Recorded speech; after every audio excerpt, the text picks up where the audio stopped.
Hey guys, and welcome to Ardent Sports, and I am here in my Week 11 NFL season predictions. I know, I said I would get back to doing gameplay, but the week once again just got away from me. I promise, within the next 2 weeks, I will get back to gameplay for the rest of the season.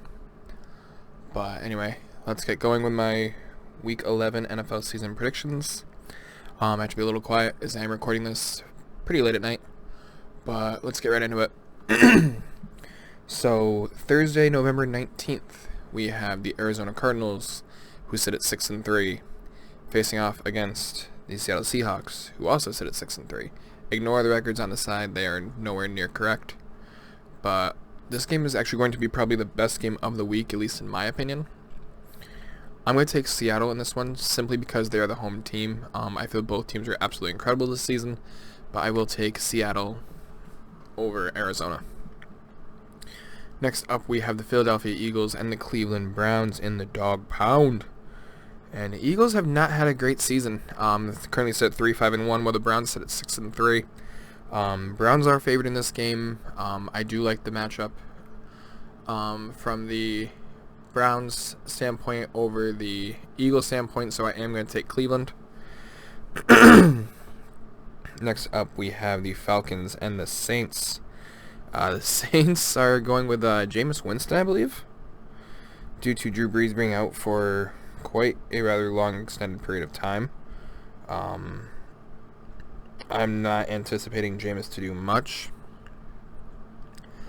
but even though they are home and favored by quite a large margin, I think the Falcons actually get this in an upset. I just don't think Jameis can do much, so I'll take the Falcons. That'll be one of my main upsets for the week.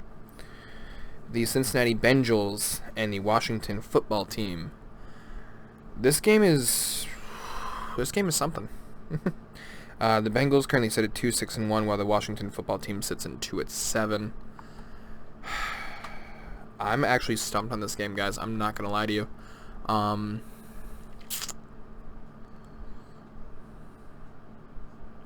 gonna take the football team. This is going to be a very low-scoring game, in my honest opinion. I say 14-11, something like that. So, 14-12. Just it's not going to be a very low or a very high-scoring game, rather. Next up, we have the Detroit Lions and the Carolina Panthers in Carolina. Lions currently sit at 4-5, while the Panthers are 3-7. I don't know. Teddy Bridgewater, Matthew Stafford. I think Teddy Bridgewater has the more well-rounded team behind him over Matthew Stafford and the Lions. Neither team is necessarily bad, just not having great seasons. I'm going to take the Panthers. Going to be close, but I will take the Panthers in this game. Steelers and Jaguars. Steelers moving on. Tennessee Titans and the Baltimore Ravens. Both teams sit at 6-3. One of the biggest questions is Derrick Henry going to be at full capacity. I know he got a little shaken up last game, but I think he'll be okay. Lamar Jackson did not have the strongest showing against New England last week. Not a bad game, but New England ended up coming behind and win. I'm gonna take Ravens in a bounce back.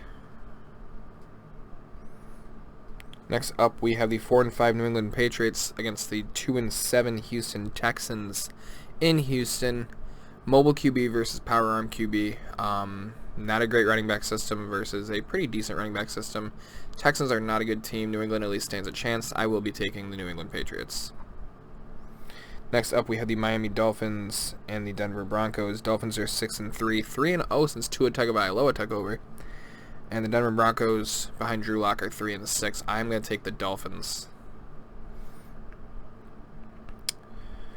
That was game 1 of our 4 o'clock games. Game 2 of our 4 o'clock games are the Jets and Chargers. Nothing to really say. Chargers I'm taking all day.